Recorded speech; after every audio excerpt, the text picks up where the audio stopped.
¿A dónde está papi?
welcome to the Thursday stream. I hope everyone's having an awesome Thursday. Welcome, everybody.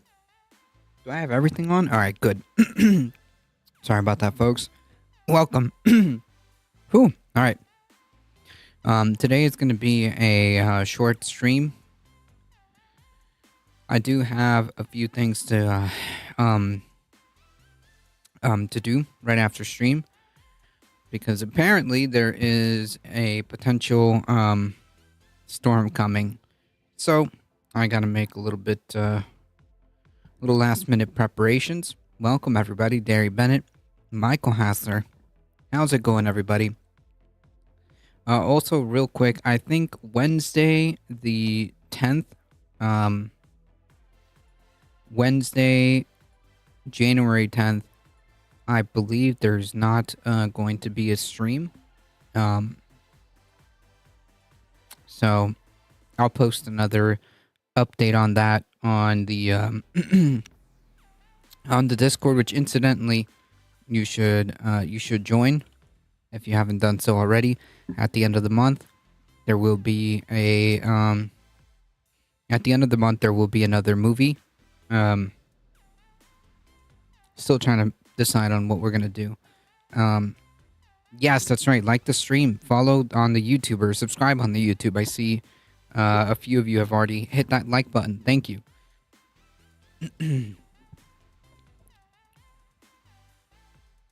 All right, folks, we gotta get this stream started, because we do have news to talk about.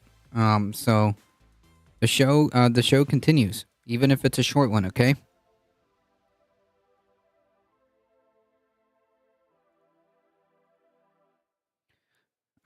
First, I think we should probably start with this. I thought this was hilarious and pathetic, so why not start here, right?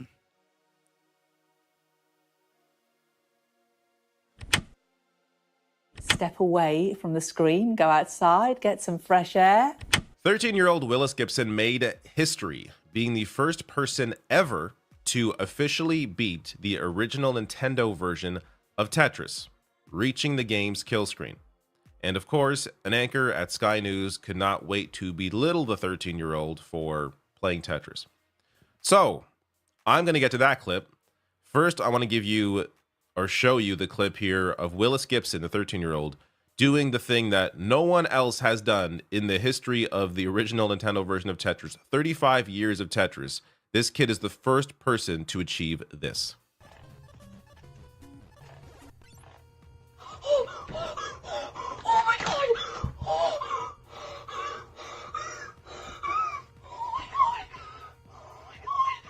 That's wild. Absolutely amazing. The first person ever in 35 years of Tetris on NES to hit a kill screen. So in case you don't know, a kill screen essentially means the game crashes because it is not programmed to go any further than where it went. He reached the end of Tetris. So I'll get some more context so you understand how much skill, dedication, patience, anxiety control it takes to achieve something like this. Few people achieve anything, record-breaking. This 13-year-old achieved just an insane accomplishment here. And as you'll see, some people don't really respect or understand it. But just some more information around this. So first person, so he also goes by Blue Scooty. He's the first person to reach level 157 and reach the true kill screen. And here you have Jane Secker of Sky News. Now, while you're watching this clip, keep in mind, or just think about how they would be treating a chess player who just beat a world record, or a darts player who is making headlines right now. This kid, Luke Lidler, 16-year-old, making headlines. Think how they treat that compared to how this anchor here is treating this 13-year-old. Now, Tetris has long been touted as a video game that just can't be beaten, because it just goes on and on. Oh my god! Well, 13-year-old American Willis Gibson has technically proven that wrong. He beat the original Nintendo version of the game by reaching such a high level that the coding froze. That left the program unable to generate any more falling blocks. As a mother, I would just say step away from the screen, go outside, get some fresh air. Beating Tetris is not a life goal.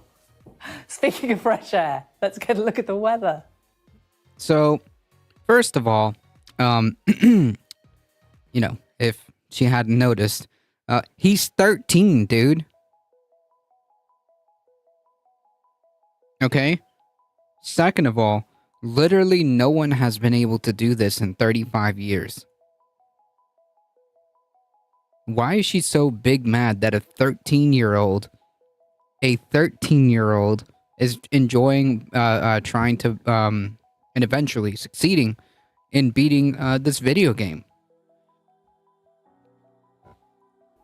If it's not impressive, then why are you covering it on the news? This woman is reading words that someone else wrote off a teleprompter, and she has the audacity to act like what this 13-year-old did is unimpressive. The condescension on display here is incredible, and it goes to this built-in, you know, I don't want to say it's generational, because it's not generational, but it's this mindset where video games are a waste of time.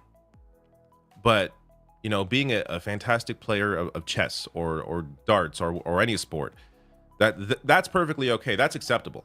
That's culturally acceptable. But if you're beating records, if you're doing something that no one else in the history of the world has ever done in Tetris, you should go outside. Which, by the way, this kid does go outside. So I'm going to show you just more context around this. There's a great video. Also, again, he is a kid.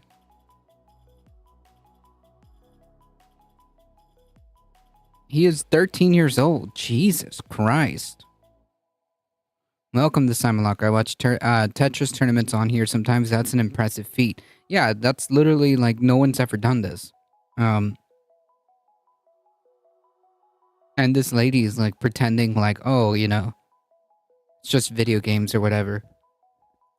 Which is also the basis, I think, for a lot of these news stories right now that breaks down why this was so impressive. This was put out on YouTube by David McDonald, goes by A Game Scout, and this video already has over 2 million views, breaking down why this is so impressive. To give you an idea, I watched this and I teared up watching the video.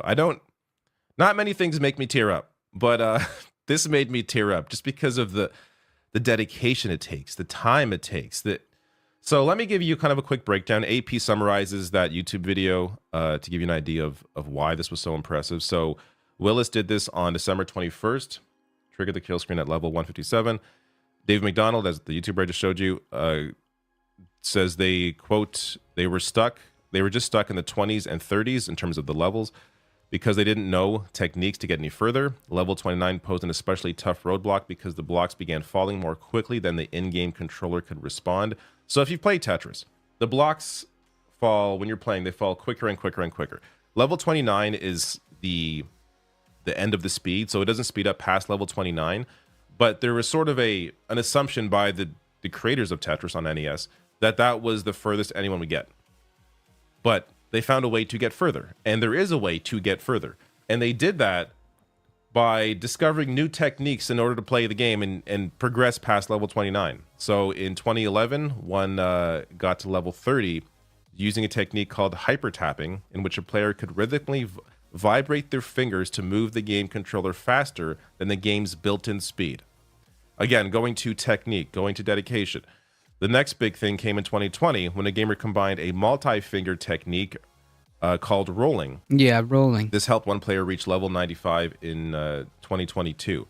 And then bizarre quirks began to crop up at higher levels. So at level 138, random color combinations began to appear, making it harder to distinguish the blocks from the game's black background. So the game began to glitch out at level 138, making it hard to even see what was going on. Again, understand, this kid made it past all of this. And then, so the only way people even knew the game was that you could reach a kill screen in Tetris is because one person created a AI program dubbed StackRabbit. So the AI program was able to reach a kill screen in Tetris. And that's the only way they knew it was possible to get there. But no human had done it until Willis Gibson accomplished it. So I want to give you some reactions here online. There was a lot of heat. That's wild. I had no idea. There's like a whole world around this. Rolling is the meta. Gotcha. Yeah, I had no idea that this was like an entire thing. this anchor was getting roasted online. So Becky Frost quoting here, beating Tetris is not a life goal. Yeah, for you, Sandra. How many world records had you set at 13 years old? What a small-minded, smug, and horrible way to belittle this kid's achievement. True. As a mother, I'd be super effing proud. This took skill and determination. Brilliant job. Jimmy Bowers here. As a dad, I can safely tell you if Kit beat an unbeatable game and set a world record at 13, I'd be incredibly proud. That comment was so outdated and in such poor taste to basically punch down on a child, I'm almost lost for words. How is this reporting the news? Jay Britton here. When will mainstream media stop treating games like the unwanted cousin in entertainment? Discipline, dedication, commitment, and perseverance shown by the 13-year-old completing Tetris didn't deserve to be belittled by this reporter who has no idea about games. On two things on that point. One, so as I said, this kid does go outside. He goes to events. Like, there's a whole community around Tetris. Give an example. Like this video, Yeah, shows like I some of had that. no idea. Honestly, Tetris tournaments are really entertaining. I've never even I never knew that even that was a thing, like Tetris tournaments. Here he is, there he is with people at events outside. It is just so. Look, I've played games my whole life. So I have heard this bullshit my entire life. Almost 40 years. I'm not quite there, but almost 40 years. Heard this bullshit my entire life. It is so. That's what it is. It's such bullshit. So to hear this stuff, this garbage still be spewed in 2024 is incredible to me. But this kid, he's well known in the space because obviously to get to this point, you have to have been playing Tetris. So he goes to these events. He's going to be going to new events. People show up to these events. There's trying to find the poster here, but there. Anyways, if you watch the video, he's going to show up at some other events this month playing Tetris. So he goes to these events. He goes outside. Anyways, I feel like it's not even necessary for me to refute that point because who cares? But it goes to showing just how completely unaware these television actors are. You read news off a teleprompter that somebody else wrote. I worked in news. I worked behind the scenes in news. I worked on air and radio. It's not a tough job. What this 13-year-old achieved is much tougher than what this news actor is doing. Now, this job is soul-sucking, which may go to why she is so miserable. But in terms of the actual work, it's not a tough job, especially your job reading off a teleprompter. Now, the other thing I want to show you here is just how massive gaming is. It's now worth more, and this is from 2019. This is before the pandemic, mind you. Gaming worth more than video and music combined. So it's now much larger since the pandemic. But and this is from the UK. So game sector now accounts for more than half of the UK's entire entertainment market. And worldwide, it's even bigger, of course. So just, again, it goes to the complete lack of awareness, the lack of desire to even educate yourself. And again, think of how different this would be treated if it were some other sport and, not Tetris. This reaction here from Ian Chambers. What I find funny is nobody tells people who binge watch Netflix to go outside. This narrative is so boring now. I ran 5K yesterday and celebrated with a session on Resident Evil 4, which is shocking because you can't play video games and go outside. Yeah, also, Becky wasn't this the same anchor that was making a story about the darts kid? Here. What this young man accomplished is incredibly hard to pull off, skills-wise, in reaction time, ability to control anxiety, and sheer mechanical skill. No one has done it in prior in over 30 years, and she makes this tired, dated joke. Calypso Mellar here. Imagine doing something so impressive it's deemed worthy of being on Sky News, only for the presenter at the end to laugh at you and tell you to go outside. Embarrassing behavior. And last one here from Normal Guy. Very funny to say, quote, beating Tetris is not a life goal when playing video games will almost certainly be more lucrative than reporting for a dying news outlet in the next 10 years. This is the greatest point. Cable news. That's funny. This kind of Alio with the 12 biddies. Thank you so much. I appreciate that. news is dying. Nobody really watches this unless these clips go viral. So you could argue this maybe wasn't even important until she became viral because no one saw this until one person saw it and put it online. Gaming is massive. What you do, not massive, not impressive. So yeah, I'll belittle what you do for a job because I worked in news. I know how little work it takes compared to what this 13-year-old pulled off. Really insane to see this narrative, this treatment of gaming still out there from mainstream press. I'm glad David is standing up for us gamers. I appreciate that. David doing the Lord's work.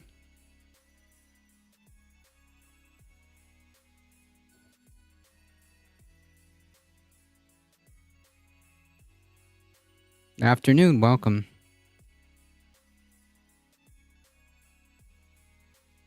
This is also from the TPUSA AmFest in Phoenix, Arizona, sponsored at least in part by, we put up this screen. Mike Lindell is there, up to 80% off of everything. Okay, so we've been tracking some of these promo codes, and 80% has got to be the most discounted like percentage. Free. Get your My Pillows, okay? Now's the time, folks.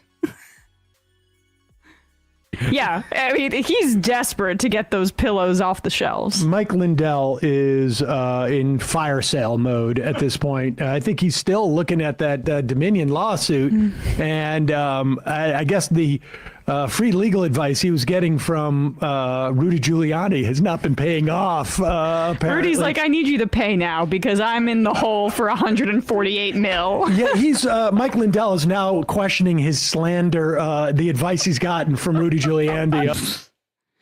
I was talking to my city organizer about saving 6 city commissions at Snowball. I'm inspired, my girl or city organizer said. So you're talking about getting like city, like council positions or like city commission positions? Is that what you're saying? That's pretty cool. I support that. I support getting involved in local politics. Giuliani on slander. But nevertheless, that's not why we're playing you this clip. Just to give you another notion of what's happening within the burgeoning conservative movement.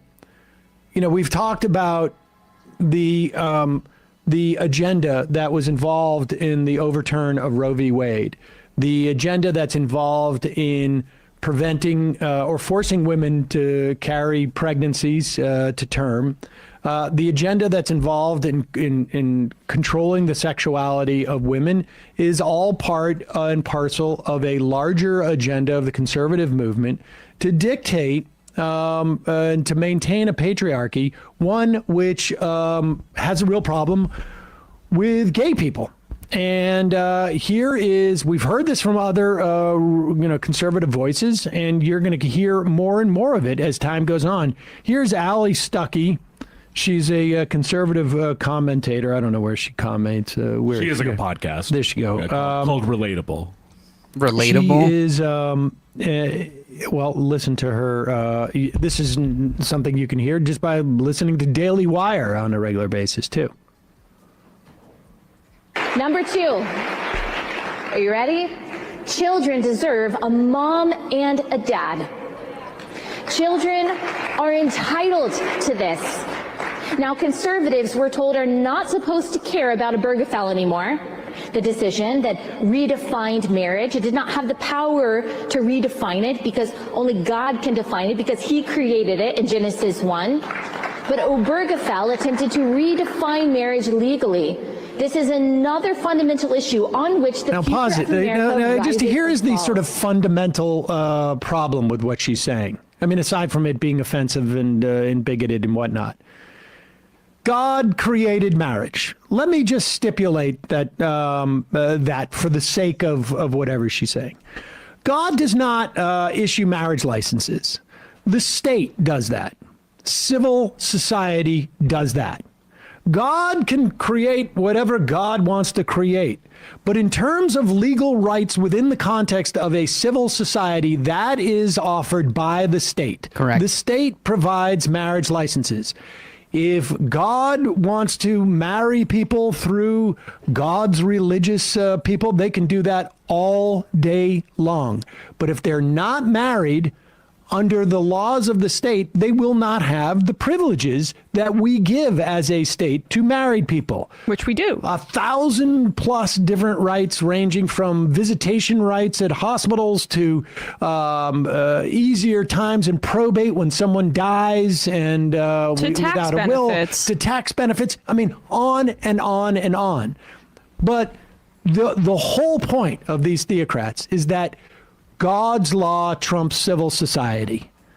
And if there is any discrepancy between civil society and what they tell us is their God's law wins.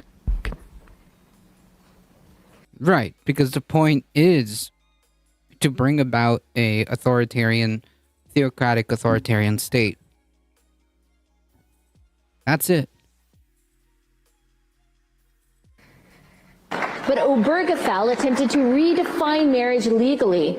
This is another fundamental issue on which the future of America rises or falls.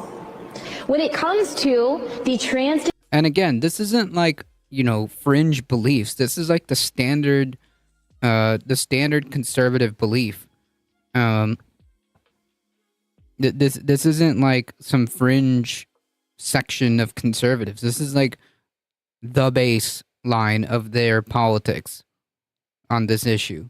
She's literally speaking at Turning Point USA, a very big conservative group, while being broadcast on a very conservative network. debate, conservatives are mostly on the same page. We all agree, women are women. Right, and she reiterates that this is all just like conservative thought process, standard conservative thought process. Men are men. One can't be the other because men and women are biologically different and biology matters. But it doesn't just matter when it comes to sports. It doesn't just matter when it comes to gender. It matters in marriage. Marriage is meant to be, in principle, a child creating, a child rearing, a child protecting institution between the only two kinds of individuals that can make babies, a man and a woman. Again, pause it. Now, she has to say in principle because she wants to give herself some wiggle room. But why would we give marriage licenses? Why wouldn't we revoke marriage licenses? Why wouldn't we revoke if God's vessels marry people and they don't produce children? Why don't we revoke those marriages? Why don't people divorce immediately or just automatic annulment of marriages after the kid are emancipated when they're 18 or 21? Why do we maintain marriages beyond child rearing if that is the fundamental defining principle of it? Yeah. It's absurd. It doesn't make any sense. People who, women. Well, to be fair, this never is about making sense, right? So Republicans are not iconoclastic, independent thinking, correct? It is not individualistic. What? No, they're not, they're absolutely not independent thinking.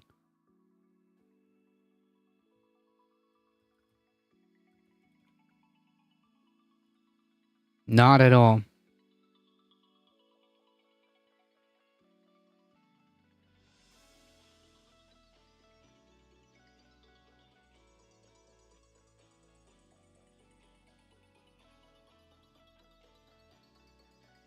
Men who are over 50 should not be able to get married under this. Should not be able to get married, but also not stay married. I mean, once the kids leave, we should revoke all of the privileges associated with marriage if they're going to be consistent. But men can do whatever they want, right? Right. Also, like, are we really gonna delude ourselves into saying that like God created marriage, so and by extension, God also created, God created the the perks that come with being married, like, you know, for tax purposes. You get child care benefits if you're whatever. Like, you have also privileges when it comes to medical, like things like that. So God created all of this, or this may be a man-made concept. Iconoclastic, yeah, I know what that means. I'm saying the Republicans are well. I would argue that Republicans are iconoclastic in a sense. The only thing that matters is their view. The only thing that matters is their view. Because they are the ones that give life at any age. So they kind of have a privileged position in the society. They can remarry. They can remarry. They give life. Not if you don't, if you don't produce the children, maybe within a certain time period, have it automatically revoked. Just to point out how, like, at its most distilled form, it's so patriarchal. Of course. Institution between the only two kinds of individuals that can make babies, a man and a woman. And like, what's disturbing, again, what's always disturbing about this, what's always disturbing about these clips is not like, it is always like the applause, the fact that like the crowds agree with this stuff. It's not just some like insane person saying these insane things. People agree with this. These conservatives agree with this and want this worldview to come about. But I think globally, unless no one here agrees, what do you mean globally? Biology that we recognize differentiates a man and a woman also differentiates a mom and a dad. Two men may be able to be good dads, but they cannot be a mother. Two women may be able to be good moms, but they cannot be a father and children. Yeah, so studies have shown that like what matters is what matters is that the child in question has a stable home with two parents, okay? Whether it be like a cis-het set of parents or two gay people, it doesn't really matter. As long as the child has a stable, loving home, that's what lays the foundation of success. As long as the child has a stable, loving, and encouraging home, that's what makes the difference. Conscious Canuck, welcome. Children need both. Children need their moms and their dads equally, but for different reasons and different stages. I have been incredibly blessed to have birthed and breastfed 3 children now, something my husband cannot do, which he's very thankful for. When my kids are sick or hurt or tired, they cry for me. Oh. I find you're So, like, the husband is incapable of taking care of the kid? Okay. Good to know. Like, the husband is incapable of being, like, empathetic and caring? A husband is completely unable to, like, take... That's wild. Parents die. I find this rhetoric so offensive. It is offensive. It is offensive.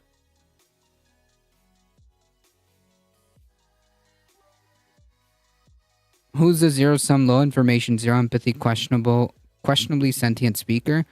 Yeah, just your standard Republican talking point about how what marriage is or isn't, or what it should be or shouldn't be. It's like the Daily Wire host bragging about how they don't know how to wash laundry. Exactly. Like, bro, are you serious? Ali with the 12 biddies, thank you. Judging a parent by their sexual orientation instead of their competency. Right, and like we already know this. We've already been through this. As I was saying, like it doesn't really matter. If a child has like heterosexual parents, completely cis heterosexual parents, or gay parents, it doesn't really matter. Or however, anyways, because I disagree with the GOP notions that ignore society and be a religious zealot, worship Trump, like, well, yeah, but like all of these come hand in hand because they are driven. A lot of these radical evangelicals are driven to arrive at these places because of religion. Does that make sense? They arrive at these terrible conclusions or terrible worldviews, I should say. Because of religion.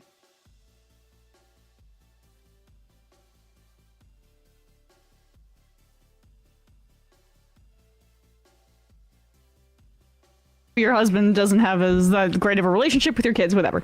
But like, I also love the, I breastfed too. I breastfed because I can give life. Like, there's so many hierarchies in fundamentalist religion, and one of them too is like, who is the more godly kind of woman? The woman who can easily be a giver of life and is the more fertile, is more fertile, right? And there are women like her that judge women that have difficulties with their own. That's just like so completely bizarre of a way of thinking. Like that the only like so what you're saying essentially, what these religious evangelicals are saying essentially is that the only value you have is like whether or not you can produce kids and whether or not I guess you can breastfeed children, because like that's another layer to the hierarchy. Like it's all some like weird biological essentialism, because like not all women end up breastfeeding. And that may not be an option in all cases. Not all women can have children. Not all men can have children. Of course, like these people target women, but you'll never hear them talk about men who can't have children.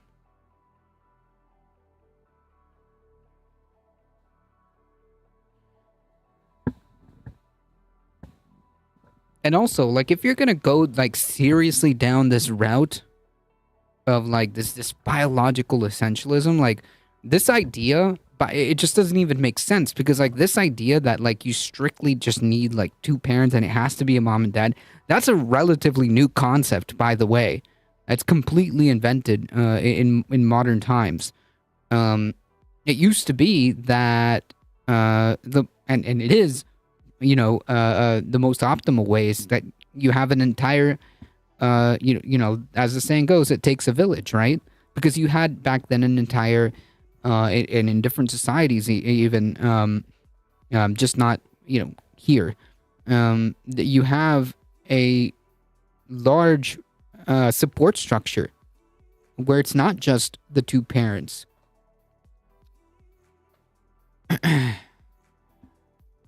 I was friends with a girl growing up who had 3 parents, 2 professional providers, and 1 home care parent.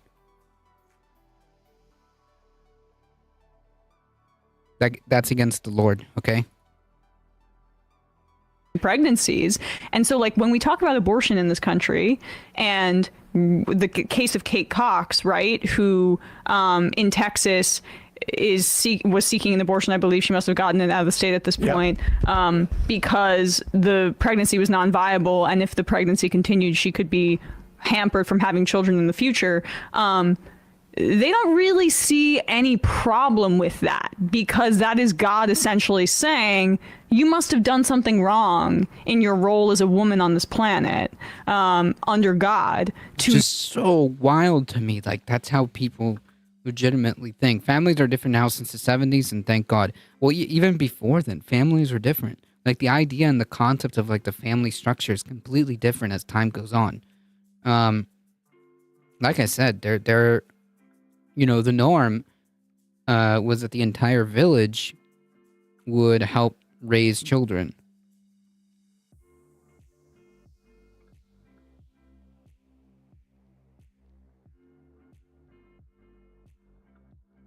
I mean, like, just right off the top of my head, because this is, you know, what comes to mind. Like, back then, for example, like the indigenous people in Central America, they had, their children were raised by basically the entire village.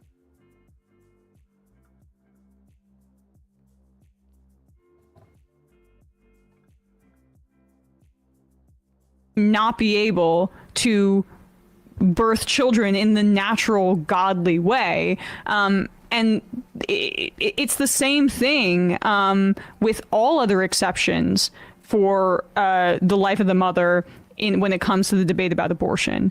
They want God's natural law to play out without the satanic modern medicine getting involved. Because if a woman does die or has complications from her pregnancy, that is God's way of telling her she deserved it.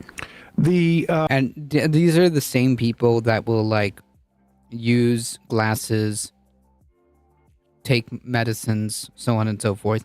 We need more Viking-style longhouses, 12 family units, and a common area. Yeah, that honestly, you know, that's how it used to be, because, frankly,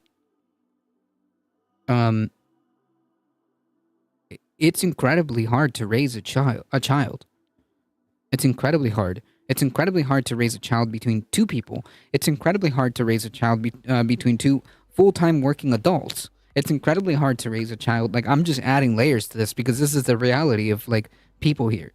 It's incredibly hard to raise a child with two full-time working adults that might need to take even more hours just to make ends meet because, you know, children are expensive. You know, I mean, it's just wild that, like, this is so alien to me, the way these people think. And it's really not that GOP's business because of feminism.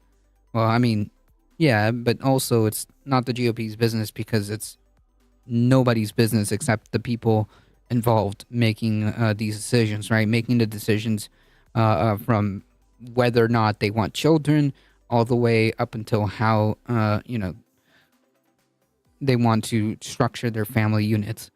What about grandparents raising the grandkids? Yeah, I mean, ideally, you'd want as much support structure as possible. That may not always be an option, but, you know. And understand, too, that if they were able to turn the clock back on Obergefell, they would do it. They may still, frankly, attempt in some respects. But they also would have if they were given the opportunity, they would have control over the idea of divorce. And there would be covenant marriages. Well, I mean, like, you have to, there are states, I mean, they literally had to make legislation called no-fault divorce, okay? They literally had to legislate this.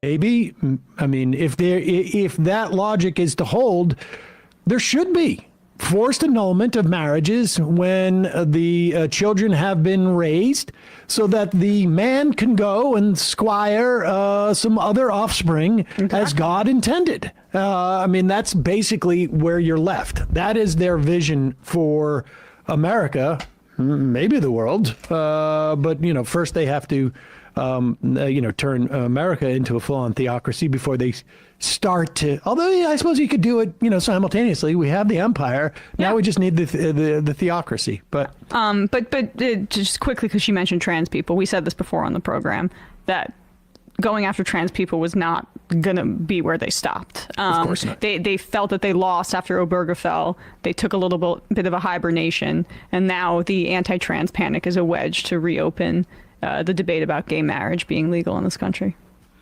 Kowalski from Nebraska. My dad died when I was 10 years old. I would say the positive male role model in my life were a series of very good teachers and coaches I had growing up. As well as this might be difficult for some people to wrap their heads around, my mom was pretty awesome, as it turns out. Moms know a thing or two about dads. I would presume the same in reverse. Yep.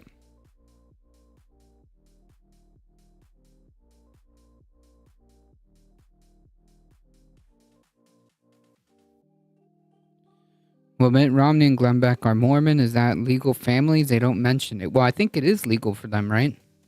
Religious exemption or whatnot. My mom is likely one of the most experienced moms in America. She raised her own brothers and sisters starting from 12 years old, started her own family at 24, now helps raise grandkids because my sister is a divorced nurse. Wow.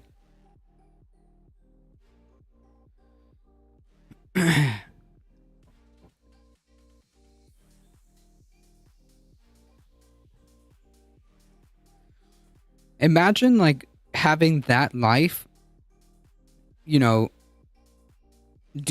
making what can only be described as a Herculean effort by your mom.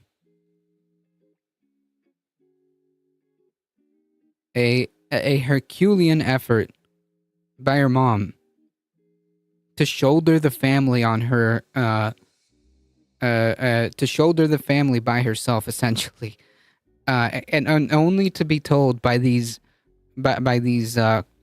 clowns that the only value she has is it's just the fact that she can have children.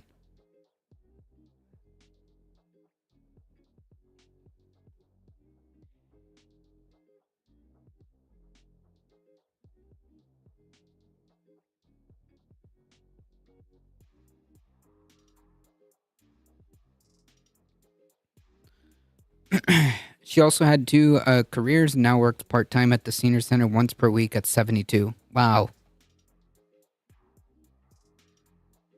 Wow.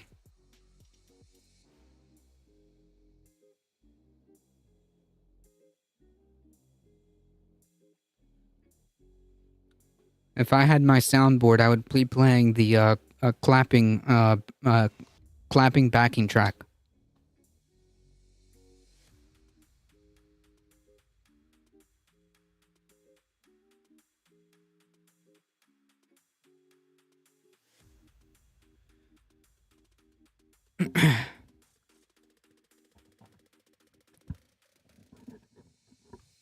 Yeah, the applause backing track.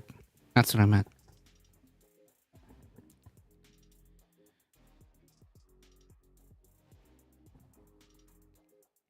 All right, switching gears really quickly.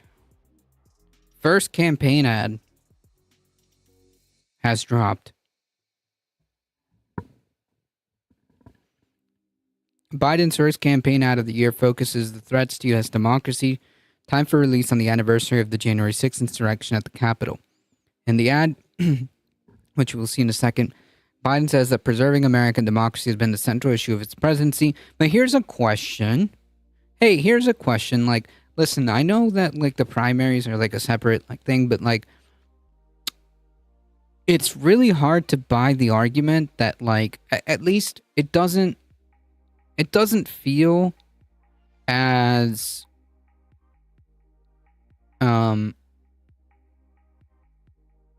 it doesn't feel as full when you talk about American democracy while literally shutting and I know these things have happened in the past.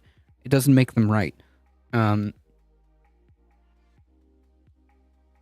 can it be your central issue of the presidency while shutting down the primaries in several states at this point?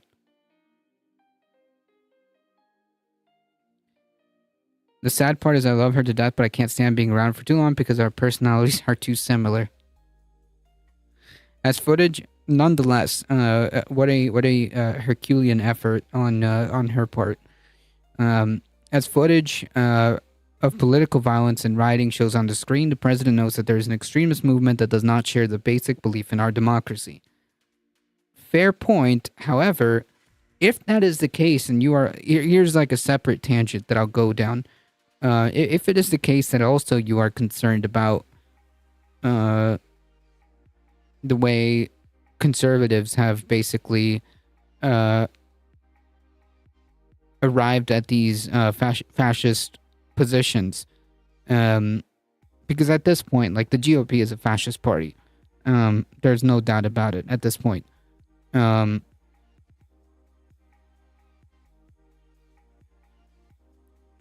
Why are you running? Why are you running? Why did you decide, despite saying that you were going to be a one-term president, that I don't know, ego, whatever it is, why did you decide to run again and are now putting in danger of letting those very same extremists win? Quote, all of us are being asked right now what we will do to maintain our democracy. Donald Trump is overwhelming favorite to win the Republican nomination for November's presidential election, despite his multitude of legal woes, which include charges linked to the January 6th insurrection. The former president has also struck notably more extremist tone during his campaign, raising fears he aims deliberately to erode U.S. democratic institutions. Polling has also shown Trump to be in a close race with Biden and leading in some surveys. The Biden attack ad will run nationally and in local markets in swing states such as Arizona, Georgia, Michigan, Nevada, North Carolina, Pennsylvania, Wisconsin, as well as online. The spot highlights how Trump and his followers are continually working to undermine elections. The Biden-Harris campaign manager, Julie Chavez Rodriguez, said in a news release. Over the last 3 years, MAGA Republicans, or just Republicans, haven't shied away from the big lie. They've doubled down. This ad serves as a very real reminder that this election could very well determine the very fate of American democracy. So if that's the case, then, like, why would you go down this path? A recent poll by the Washington Post and University of Maryland showed that support for Trump among Republicans has increased since the January 6 attacks. Their beliefs on the insurrection itself have softened. The poll shows that Republicans now less likely to see the attack as violent or Trump is responsible for it, even though he is. 36% of those polls did not believe Biden was legitimately elected. Still, among independents and Democrats especially, the insurrection is seen as an attack on democracy. Whew. Primary debates? What? What are those? I don't think he decided. I think the DNC pushed him into it because they didn't like the other choices and found it easier to retain an incumbent. Maybe, but like...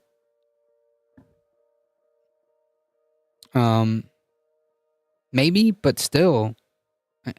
this is unacceptable. You can't say that you are afraid you're afraid of what Republicans are going to do while putting the country in the very same danger that they may well win. It is a possibility. It is a possibility. Also, Biden has a bit of a hero complex, I suppose.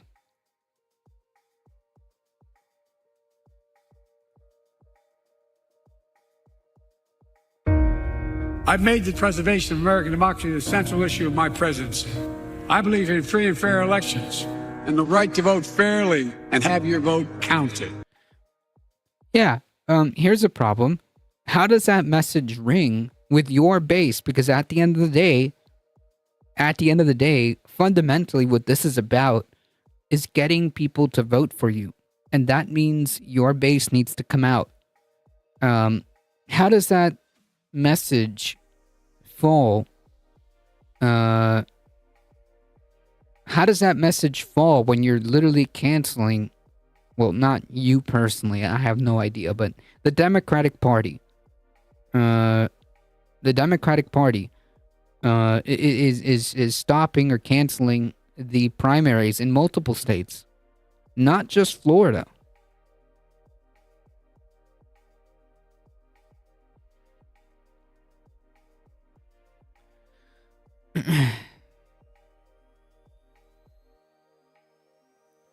I even saw Chris Christie ad today in Massachusetts. There's no point in Chris Christie continuing. I don't understand why they're still in the race. I guess they assume the only reason that the only thing I can assume, I should say, is that is that they're waiting for Trump, something to happen to Trump, I suppose. North Carolina Democratic Party locked everyone out but Biden. Yeah, several states have already done this. Several states. There's something dangerous happening in America. There's an extremist movement that does not share the basic beliefs in our democracy. All of us are being asked right now, what will we do to maintain our democracy? History's watching. The world is watching. And most important, our children and grandchildren will hold us responsible. The Vice President and I have supported voting rights since day one of this administration. And I ask every American to join me in this cause. America is still a place of possibilities where the power resides with we, the people. That's our... I don't know, man. It doesn't feel like that. Our soul. We are the United States of America. There is nothing beyond our capacity when we act together. I'm Joe Biden, and I approve this message. Yeah, I don't know. I don't know who the target is here.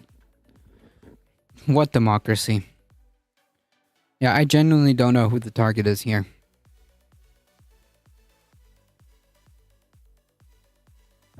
I mean, I guess it gives the impression like that, you know, the cool dramatic sounds and the cool maybe the target is for like the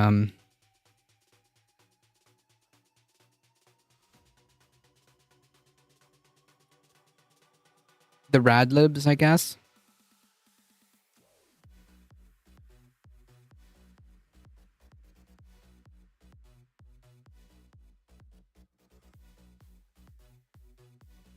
Gaza is watching.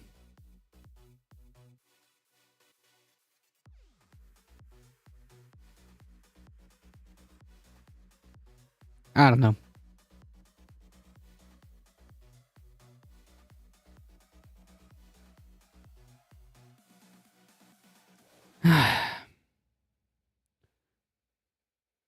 They're gonna have to do a lot more than this. I don't think that ad was for internet/Twitch audiences. No, it's for like rad libs.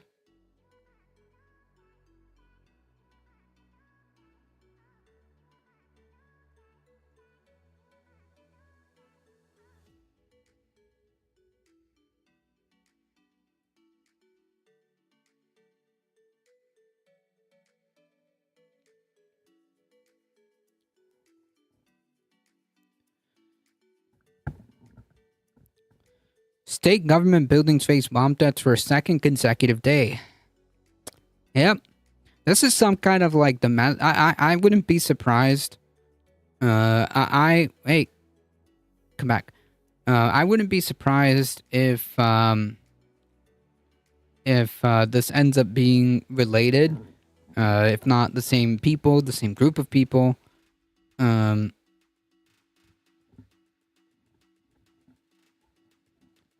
This is some kind of attempted domestic terrorism over here. It's the democracy of whoever the political parties put up for the vote. It's not democracy. It's a boxing match, except the ad companies do all the fighting. Yeah, it's like it's not a democracy. It's a more accurate description is probably a plutocracy or oligarchy, oligopoly. It's probably a more accurate description.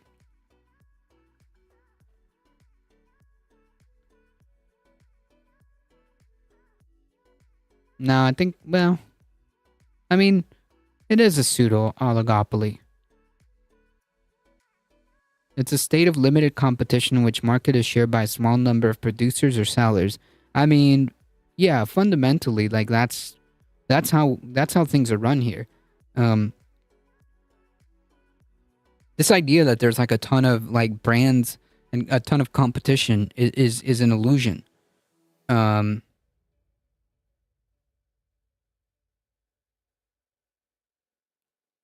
So I guess an a plutocracy.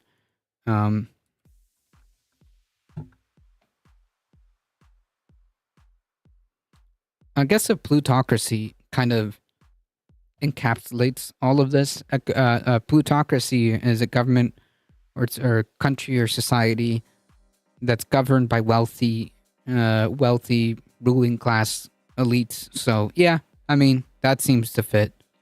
That's a pretty generalized scope.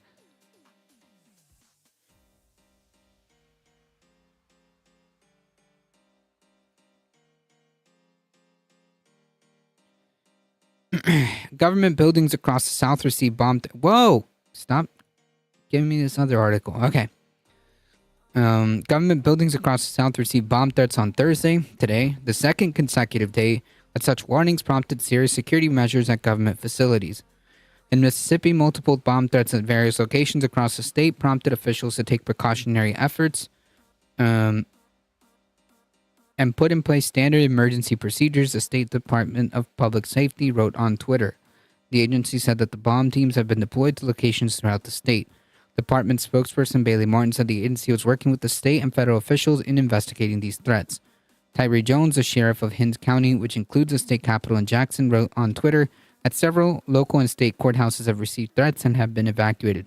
In Arkansas, the Pulaski County Courthouse in Little Rock was also forced to evacuate after a bomb threat was received, said a spokesperson for their Capitol Police. The Electoral College vote makes popular vote worthless. Not necessarily, but yes, kind of. But yes, the Electoral College is really not necessary at this point in time, and it's very undemocratic.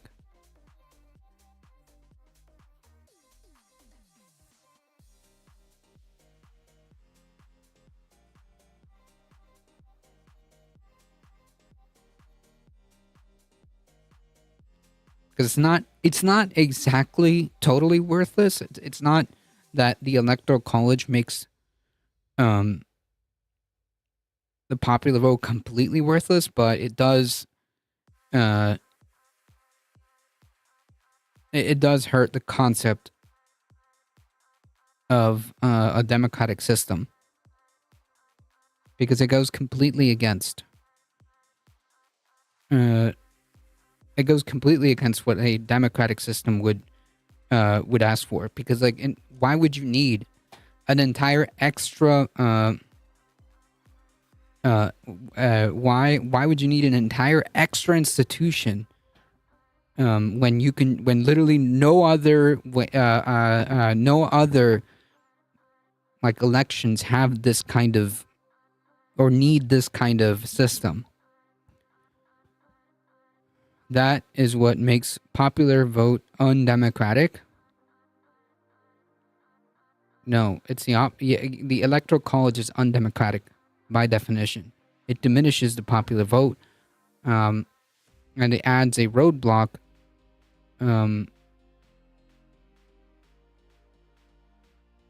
But it doesn't necessarily mean that popular vote is worthless, right?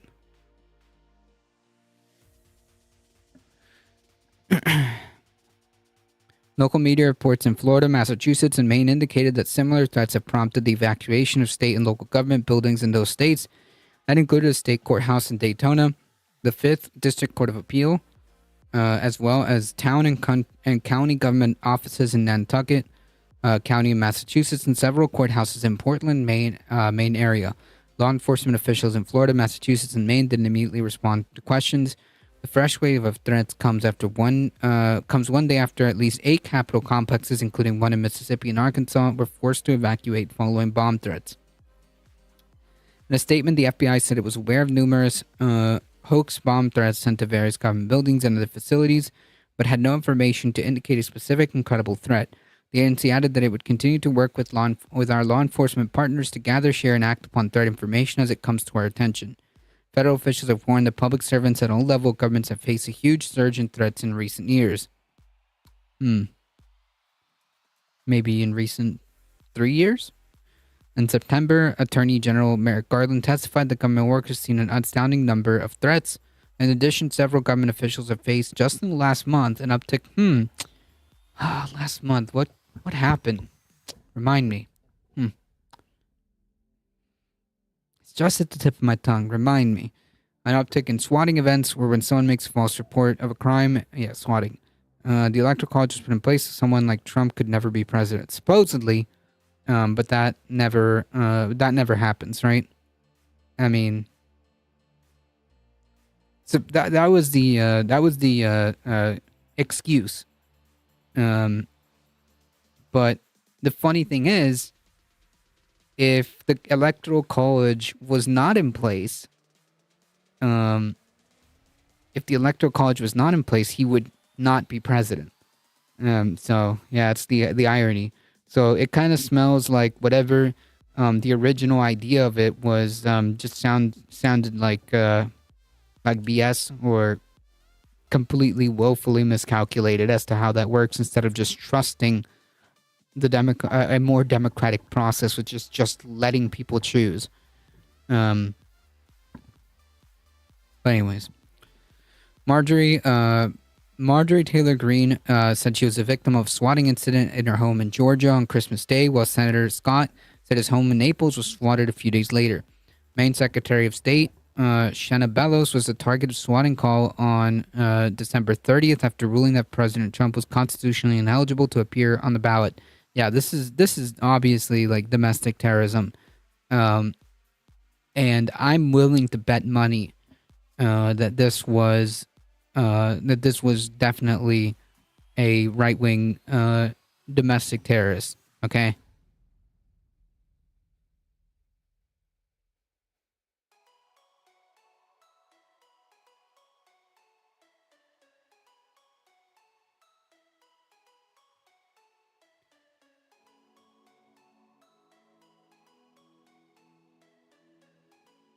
I've got a feeling we're probably going to learn more about this later down the road. But man, if this is how things are going to start this year, this election, just as likely an electoral partocracy now. It's definitely not a republic anymore. I have to look that up. Give me a second.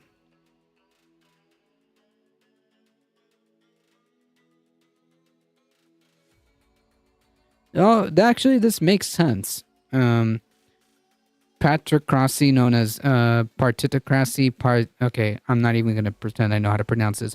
It's a form of government in which the political parties are the primary base of rule rather than the citizens or individual politicians. Yeah. This is a pretty good description, actually. Who are then like, could you exchange, or could you add on top of that like a plutocracy? Because like the wealthy are what funds these political parties. The wealthy and the elites are what funds the wealthy capitalists are what fund these political parties.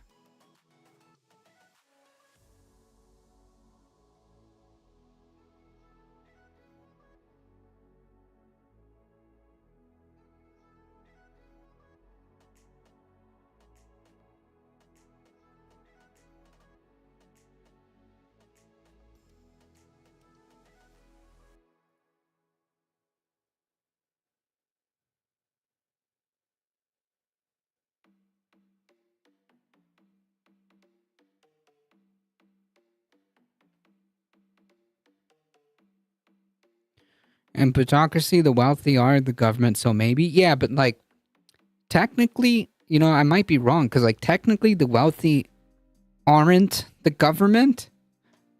Technically.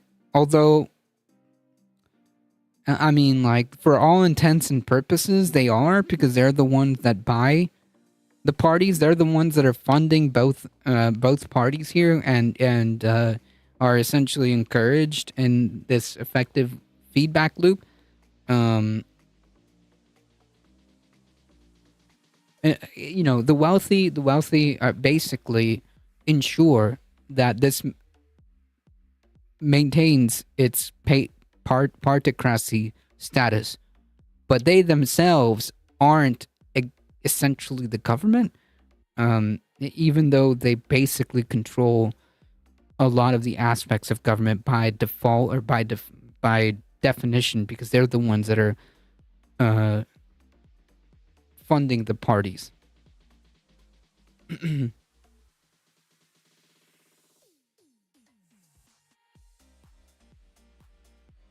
So I don't know. I think this is probably even more accurate.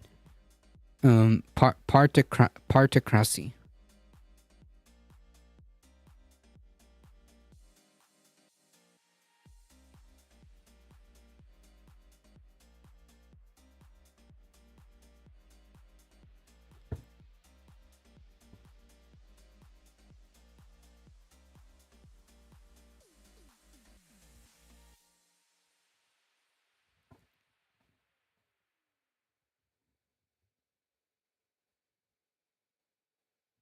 The wealthy underpin the parties and create the laws indirectly. Right, so they're technically not the government. So I guess it's more accurate to say that it is more like a electoral part. I'm never going to be able to pronounce. Hold on. Search. Pronounce this.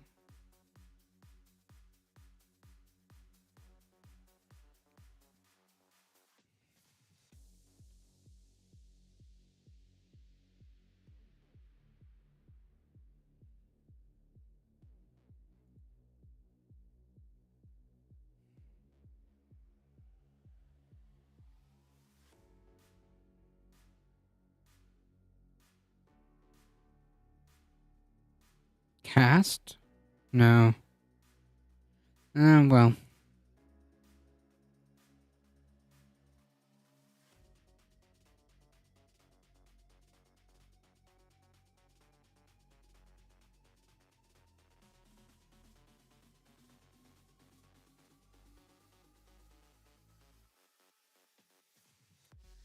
Partocracy?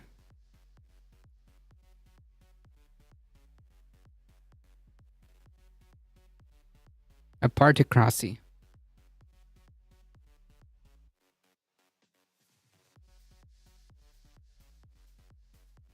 I'll give myself an A for effort on that one. Partocracy. Partocracy.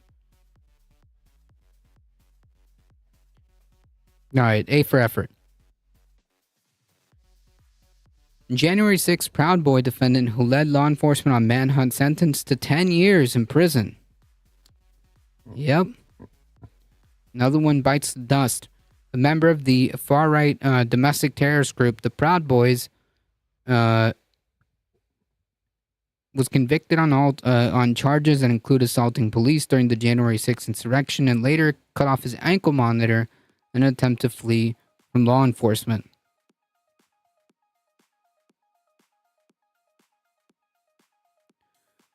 Partocracy. Partocracy. Partocracy, also partitocracy. Partitocracy. Okay. Partitocracy. Okay, cool. Thank you. Gotcha. Partocracy. Or partitocracia is a de facto form of government where one... Gotcha.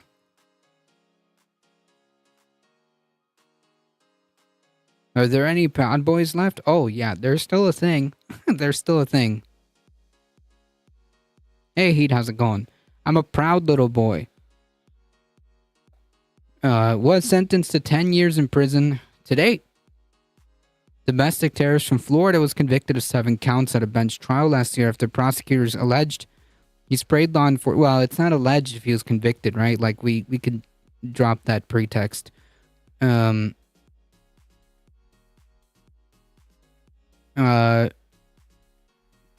sprayed law enforcement officers during the attack as they defended the north side of the Capitol against a large group of insurrectionists. Did you see the video where the defendant jumped a 6-foot court bench and attacked the judge? Yes. Yes, I did. Like, what a sad, like, what a sad situation. Because, like, from what I understand, and of course, you know, feel free to correct me, but like, that dude was on the verge of potentially like getting back on track, and she basically destroyed that. She basically destroyed that.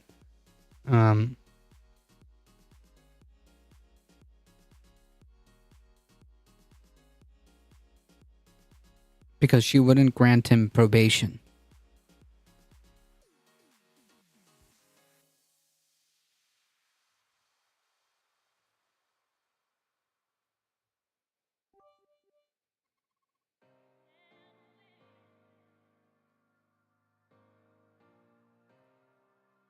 Heat with the 5 biddies. Thank you so much. That's so cool. You got one biddy with a different emote. And I didn't even know you could do that.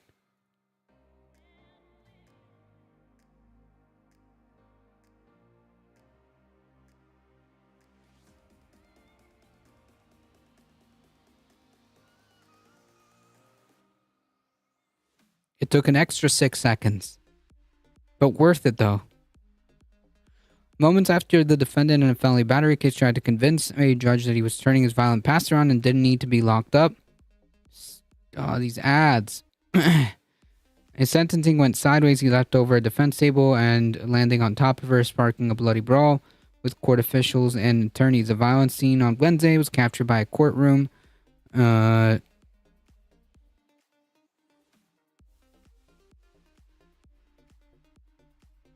Showing the district judge was falling back against her seat as the defendant flung himself over the bench. The defendant was jailed on $54,000 bail and refused to return to court on Thursday on new charges, so judge rescheduled his appearance on January 9th. Redden faces 13 counts, including extortion, coercion with force. 7 of the new counts are battery on a protected person, referring to the judge. Anything for you within limits. Thank you.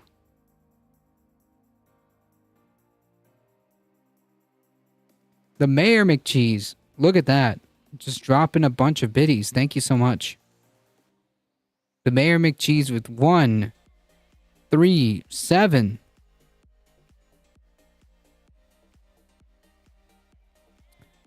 $25. No, wait. Yeah, 25. And then 32, which is 57 biddies in total. Jesus. Wait, no, plus 39. Wow.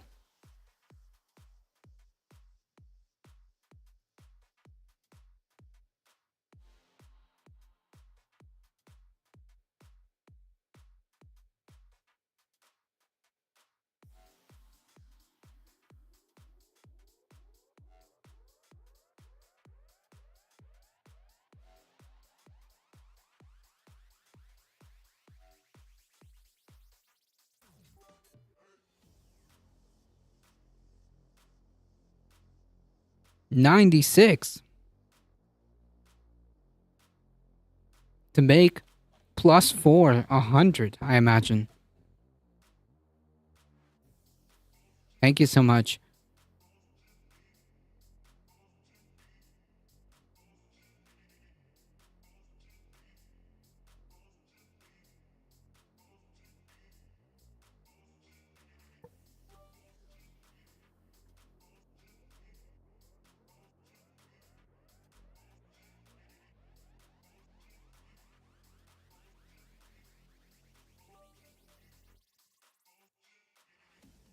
Heat with the 20 biddies. Alia with the 12 biddies. Thank you.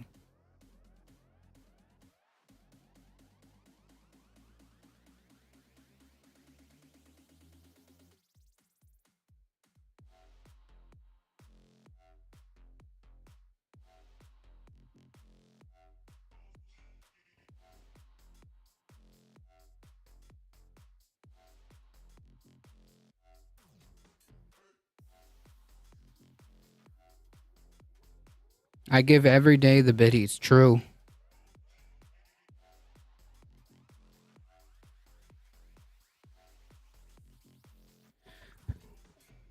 Anyways. In remarks to the judge before sentencing, the domestic terrorist emotionally characterized his conduct as inexcusable and unjustified, and said he was truly sorry to law enforcement and members of Congress. Nearly 3 years ago today, I made some choices I sincerely regret. In August, he failed to appear at his sentencing hearing in Washington, D.C., and Lamberth issued a bench warrant for his arrest. The FBI issued an alert asking assistance in finding him, and he was ultimately taken into custody weeks later as he tried to return to his home. Court documents filed after his arrest revealed his disappearance triggered an FBI manhunt after law enforcement located him at his home. He allegedly pretended he had suffered a drug overdose in order to delay his capture. A characterization he later rejected during his hearing. Prosecutors in court said that FBI entered this domestic terrorist home on September 28th after staking out his residence. Inside, they found the domestic terrorist seemingly unresponsive with an open bottle of opiate prescription medication in his hand. They performed what they thought were life-saving procedures and transported him to the hospital. Government later learned that this was all a ruse on his part.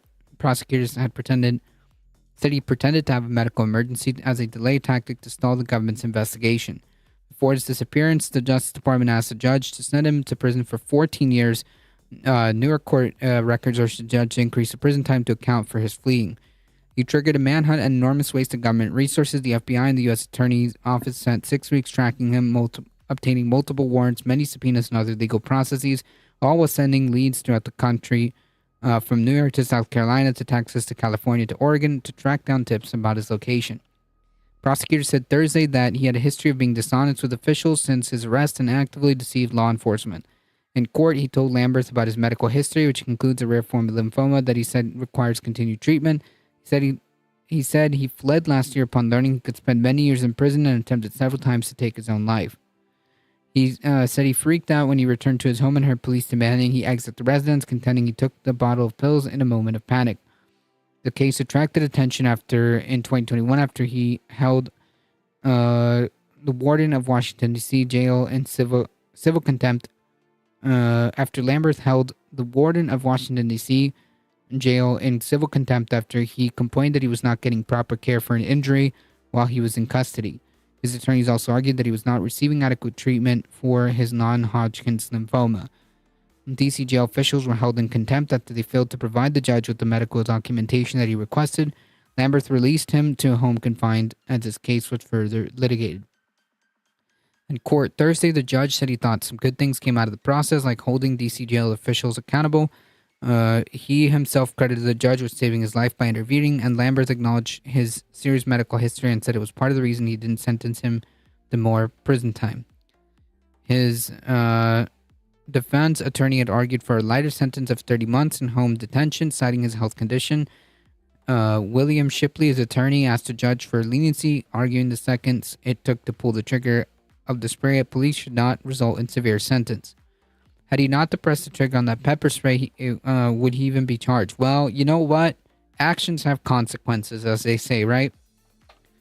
The bidding monarch.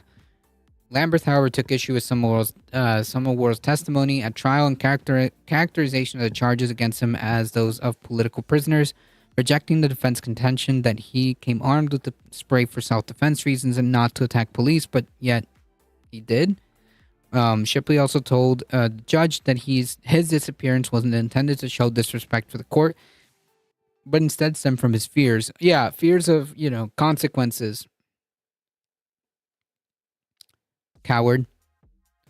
I have my largest paycheck of the year plus 2 times government checks hitting my bank account in the next 11 days. Oh, man.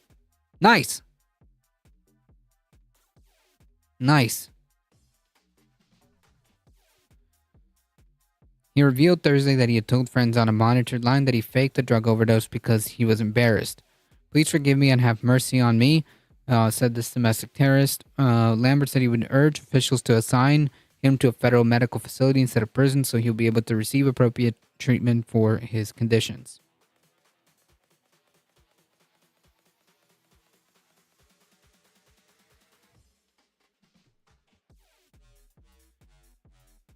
All right, switching gears. Well, not really. Piggybacking off this, the Trump campaign embraces January 6 rioters with money and pardon promises. 3 years after the insurrection, the future of the government's massive investigation into the insurrection, as well as the fate of many rioters themselves, or insurrectionists, many hinge on this year's presidential election. In response to the violent assault on the Capitol by supporters of former President Trump, federal agents and prosecutors launched one of the largest investigations in U.S. history.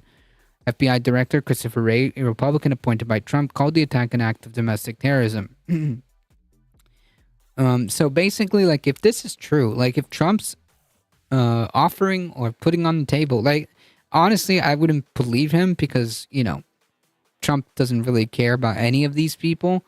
But the fact of the matter is, if he is doing this, or if he is potentially offering this, that's just like encouragement to do it again, should the scenario be that Trump loses the election. That's very dangerous. That's very dangerous. The FBI has now arrested upward of 1,200 people. Prosecutors have secured 900 guilty pleas or convictions in cases ranging from breaching the Capitol building to assaulting police, obstructing Congress, bringing a gun into the Capitol grounds, and seditious conspiracy. Trump had repeatedly pledged that if he wins the presidency, he will roll back much of that investigation. An NPR review of social media posts, speeches, and interviews found that Trump had made calls to free the January 6 defendants or promised to issue them presidential pardons more than dozens of times. Trump said he would issue those pardons day one of his presidency as part of a broader agenda to use presidential power to exact retribution against his opponents and deliver justice for his supporters. We'll be looking at this very seriously at full pardons, he told an interviewer in 2022. I mean, full pardons with an apology to many. Quote, let the January 6th insurrectionists go, he says. Later that year, Trump reposted a Truth Social post stating that cops should be charged and the protesters should be freed.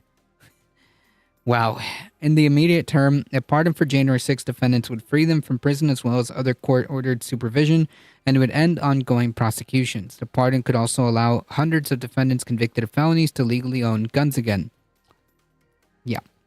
Yeah, definitely. These are the type of people that should not own firearms, by the way.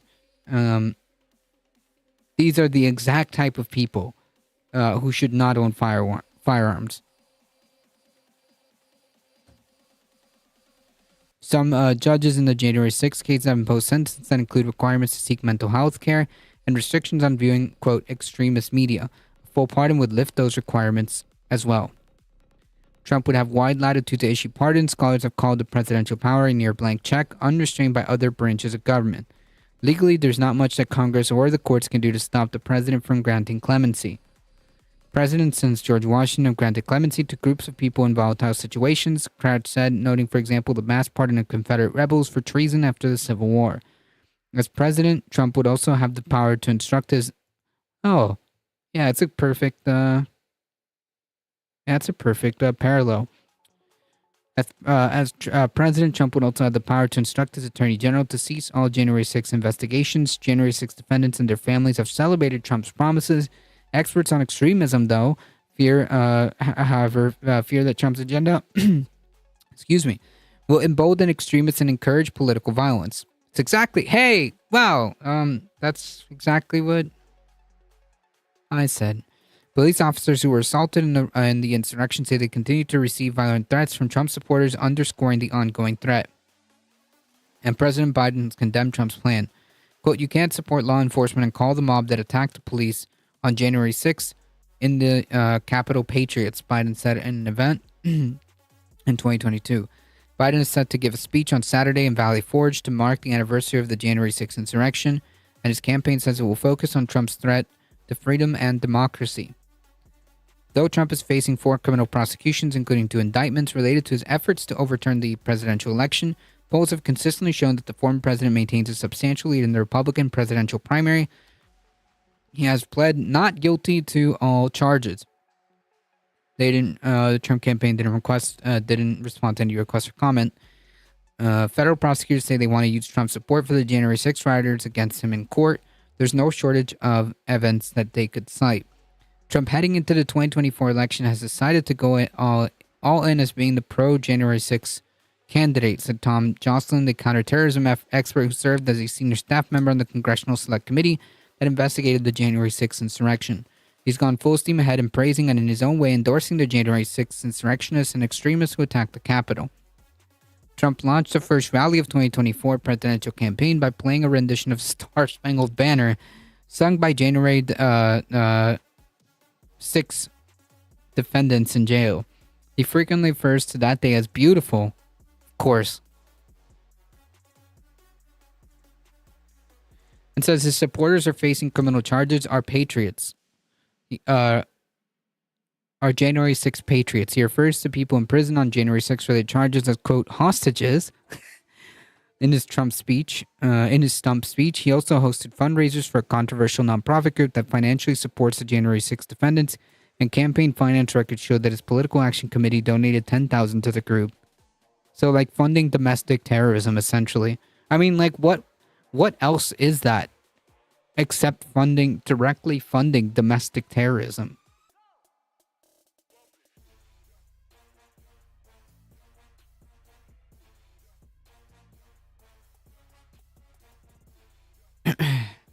Trump has not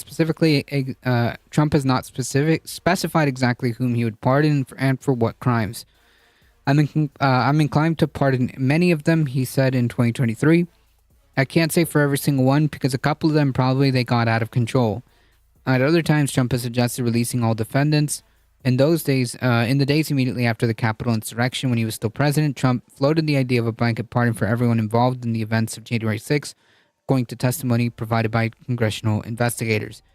In an interview with NBC News, Trump has said he was open to pardoning Enrique Tarrio, the former leader of the domestic terrorist group Proud Boys, who was convicted of seditious conspiracy and sentenced to 22 years in prison. January 6ers are patriots in a way similar to how the IDF is the world's most moral army. True. Yeah, the latest, well, that's not the latest absurdity, but like one of the most absurds of absurds is them apologizing for bombing the refugee camp because, and this is their words, they used the wrong type of bomb. Yeah. The world's most moral army.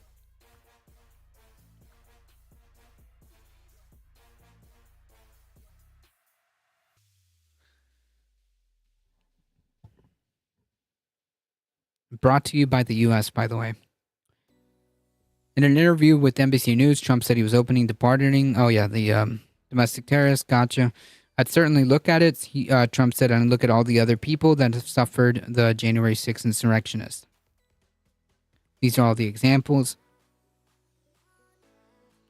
Special counsel Jack Smith, the independent investigator heading 2 criminal prosecutions of Trump, has indicated that his team plans to introduce these kind of comments at the Trump trial as evidence of the former president's intent to subvert the 2020 election through unlawful means. The special counsel's office and court, like this dude's just like, he's incriminating himself. Like he can't help it. He can't help it. Like you can't say that, or at least it wouldn't make sense, or it would fall flat if, like, during this trial, his defense takes the approach that, Trump didn't agree with what happened on January 6th, so I don't know why he's being blamed for it. Well, clearly he's incredibly sympathetic to these domestic terrorists, not really beating those accusations.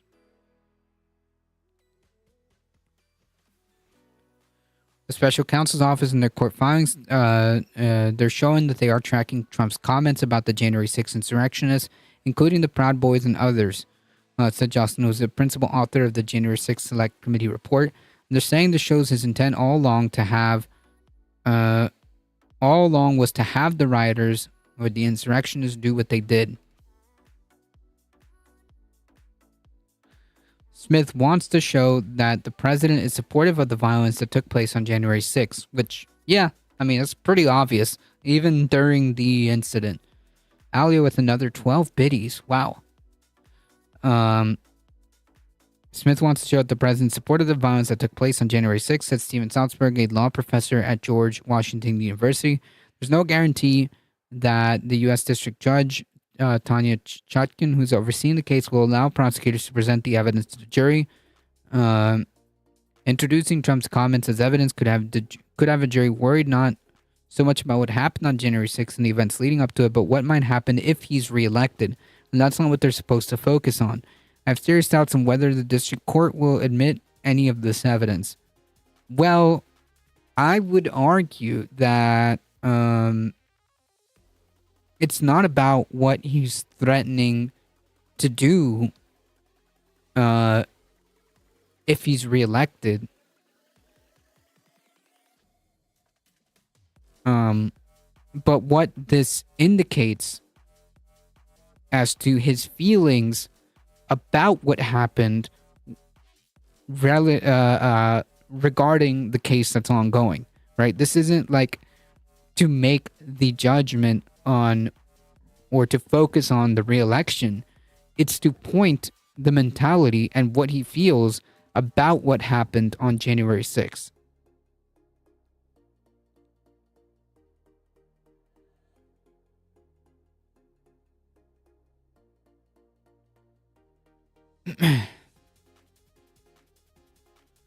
I was putting away food in cabinets, no problem. In what way are those asshats political prisoners? They're not. They're not. This is victim. Their victim complex.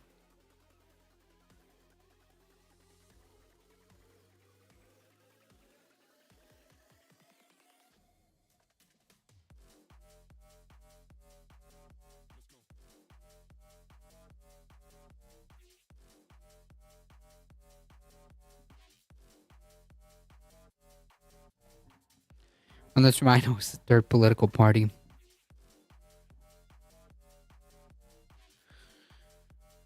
Experts on extremism and authoritarian politics say Trump pardons could encourage political violence. Yeah, no kidding. Some January 6 insurrectionists have said that they regret their actions and have renounced their support for Trump. Others have delved deeper into the anti-government extremism, white nationalism, and conspiracy theories, including the pro-Trump conspiracy theory QAnon. Dozens of defendants have been locked up in the same unit of the jail in Washington, D.C., and have described the pressure cooker environment that in some cases fueled pro-Trump radicalization. One defendant who stormed the Capitol told NPR that the government made an enemy by arresting him. Trump issuing pardons to defendants who broke the law, often citing Trump's word as their motivation, which even during the sedition trial that was the attempted Hail Mary by the Proud Boys, often citing Trump's words as their motivation, could ensure that they remain loyal to him. By pardoning an untold number of people who committed violent acts of domestic terrorism, the likelihood of more violence certainly goes up. I mean, like, what better example as to, like, what we're seeing these last 2 days? I suspect that the likelihood of political violence by these domestic terrorists, by these far-right domestic terrorists, seems to be increasing. Consequences are political? Why? What the F universe do we live in? Bizarro world, okay? Bizarro world.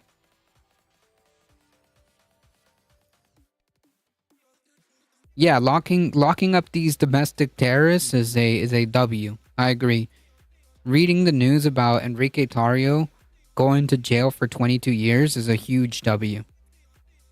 That's a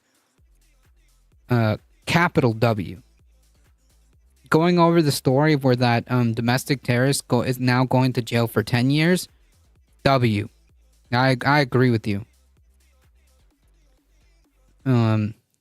Trump's stated promise to act as dictator on day one of his presidency, alongside with his description of his political enemies as vermin, his call for the termination of provisions in the Constitution, and his claim that unauthorized immigrants are poisoning the blood of the country have led his critics to fear how he will use presidential power.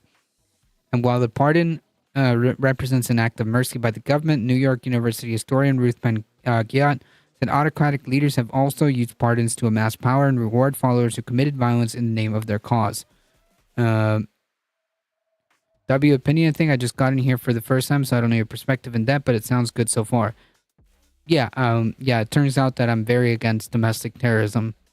So, yeah, the Proud Boys getting what they deserved is a W. The super defendant video is going to ensure it's now open season on judges now.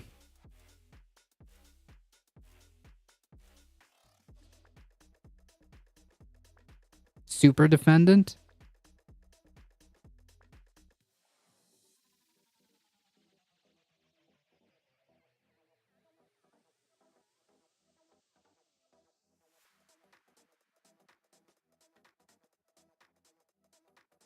What video is that? The dude that went after that judge. Yeah. I was reading a little bit more about it, but I think I may have been wrong. I don't know what caused him to fly at the judge. I originally thought it was because like the dude was like on the borderline of getting his ish together, and the judge denied parole, but that doesn't seem to be the case.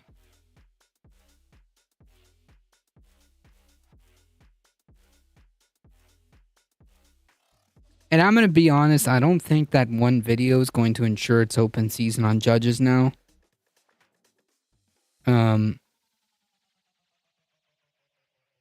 Yeah, he was denied probation, yeah. I don't think that's going to, mean that it's open season on judges. I think that I think that these domestic terrorists, these far-right domestic terrorists pose a much greater risk to judges. They're literally sending death threats to judges. I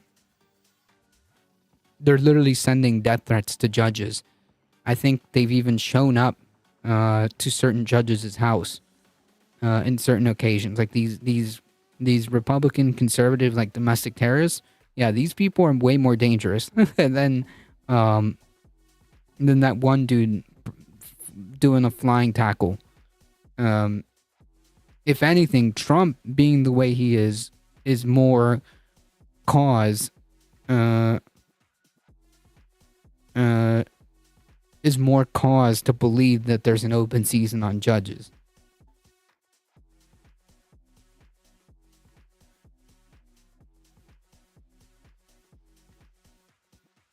The psychological idea at play here is seeing as believing.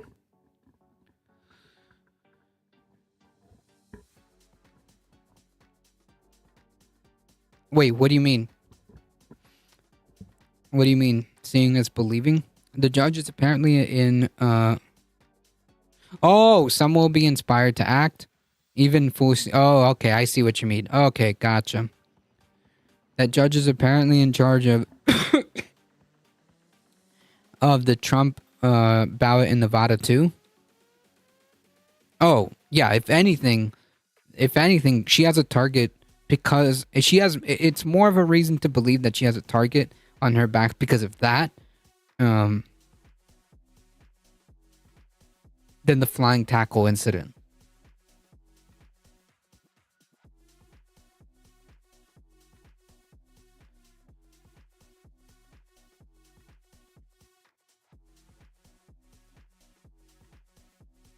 The purpose of the pardon is to both make people feel they're going to get away with the past crimes, says Ben-Ghiat, but just as scary is that it's designed to make future violence more possible because people feel they won't pay any consequences. The only person running for the presidency that cares about January 6th. Trump's support for the January 6th community, domestic terrorists, as its backers call it, had won praise with pro-Trump members of Congress, the far-right media, and alleged insurrectionists themselves. In August of 23, Trump hosted an event to support the January 6th defendants at his golf club in New Jersey. He's the only person for running for president that cares about the January 6th, said Cynthia Hughes, the leader of the nonprofit Patriot Freedom Project. No federal law absolutely prohibits taxing charities from endorsing candidates for public office. Hughes encouraged people at the event to vote for Trump. When you go to the ballot box, don't worry about what you hear in the media. Worry about what's right for this country, and the only thing that's right for this country is this gem, she said as she pointed to Trump standing beside her. A painting depicting Trump carrying a cross was displayed off stage, an apparent comparison to the former president as Jesus Christ. Wow. Jeez. Hughes started the group after a longtime family friend, former Army reservist Timothy Hale Castellini, who's known for making extreme and racist and anti-Semitic comments, and once going to work with a Hitler mustache. Yeah, that's him. According to federal prosecutors, he was arrested and ultimately convicted for breaching the Capitol, obstructing Congress, and disorderly conduct. The nonprofit group raised money to support the January 6th defendants, and its leaders say they have met with Trump several times. In 2022, Trump even featured Hughes at a campaign rally. The group did not respond for comment. On the street outside January 6th jail, where some defendants are being held, a small group of activists held a nightly vigil led by a mother of Ashley Babbitt, who was shot and killed while trying to breach a barricaded door during the Capitol riot. Each night, activists take calls from January 6th defendants in jail and then amplify them on a loudspeaker. One recent evening, activists led a call and response roll call of detained January 6th defendants. The group replied, "Hero," after each name. These Proud Boys, America First, and others should not be allowed to commit crimes and pardoned by anyone. Yeah, in an ideal situation, yes. All of these domestic terrorists should not be able to be pardoned. Among the people the group lauded as heroes were Andrew Take, who pleaded guilty to assaulting police. Heroes. With bear spray and a whip. Enrique Tarrio, the former leader of the domestic terror group Proud Boys, was convicted of seditious conspiracy, and Curtis Tate, who pleaded not guilty to assaulting police. In September, with a metal baton. In September, Trump himself called into the vigil to offer support and said it was an honor to be with you. To domestic terrorists, Trump told the assembled crowd, "It's a very terrible thing that has happened to a lot of people that are being very treated unfairly, and we're with you." I mean, like, I think we get, I think we get the point as to how this guy feels about these domestic terrorists, and should he get the opportunity, it is, at least in my opinion, I think he will attempt to pardon these people, whether it be some of them or all of them. And I think it is relevant to showcase his support and his willingness to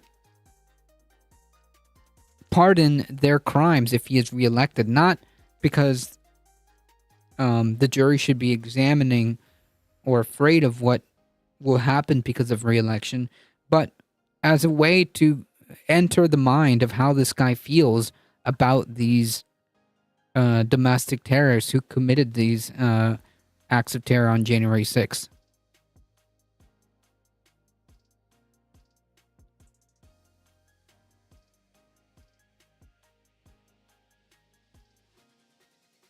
And now to kind of like wrap things up, when it comes to like what I was talking about, and this is all related, about the possibility, the likelihood of these far-right extremists resorting to violence has become more and more and more likely. Let's take a listen. And so I want to say to my friends in the FBI, keep doing it. Because death is about to execute a no-knock warrant on you. He's going to invade your domicile, this body, and take you out of it. And when he does, you're going to stand before God. And it's not going to be pleasant. You're going to see the love of God, but it's only going to be for a fleeting second. And I truly believe that this person would do something like this and is encouraging others. This Joker, I think, is shirt alone is a crime in most states. Yeah, I mean, like, that's funny, but like the truth is, like, this dude's very serious about that. And I think, he would, you know, he would do something, like what he's describing, and worst of all, he's encouraging other people to do the same.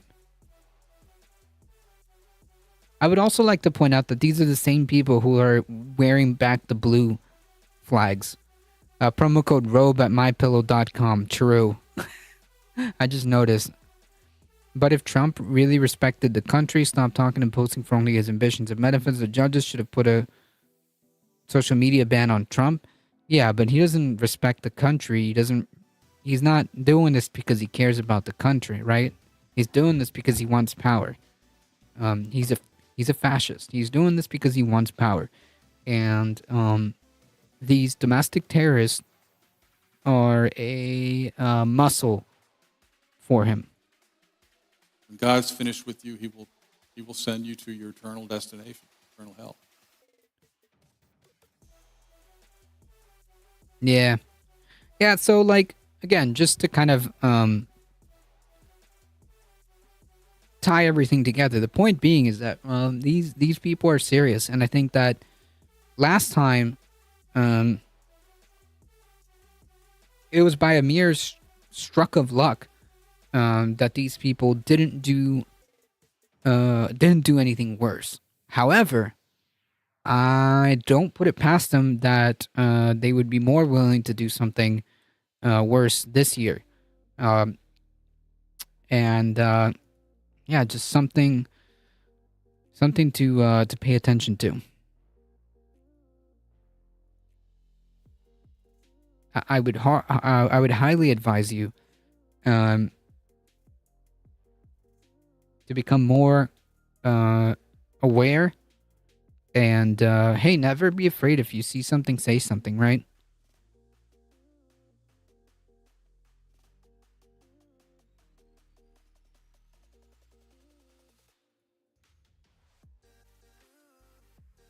And as we get closer to these elections, I just got like this weird on the edge feeling, you know?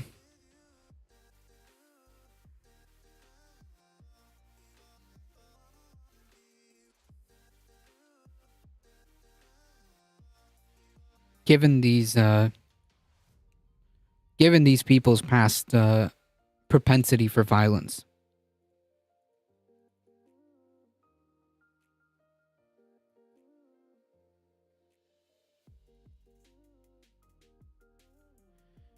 Whew.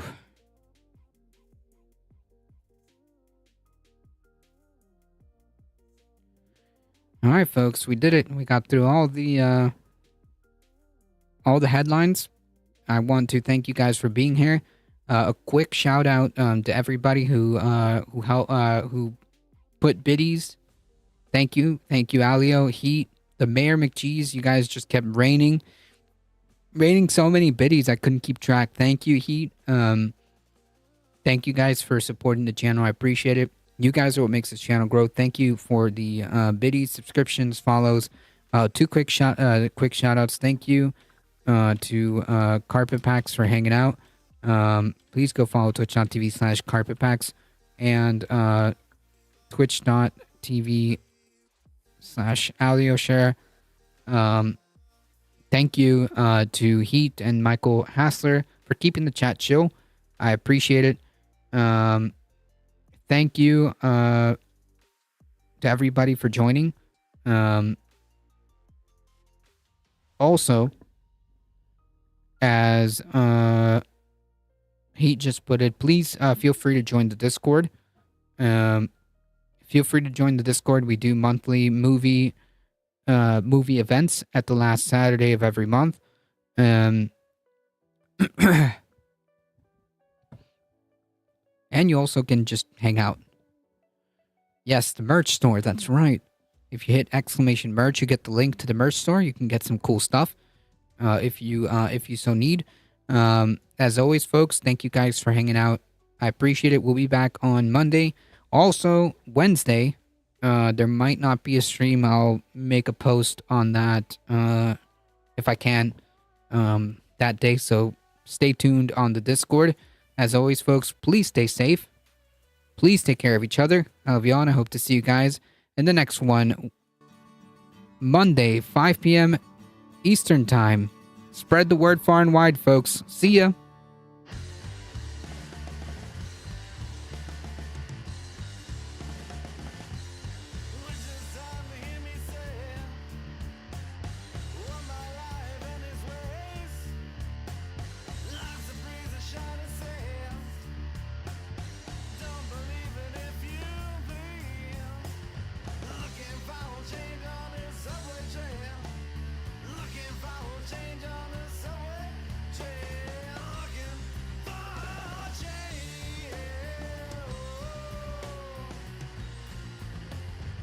All right, folks, we're heading out in 5, 4, 3, 2, 1. Bye-bye.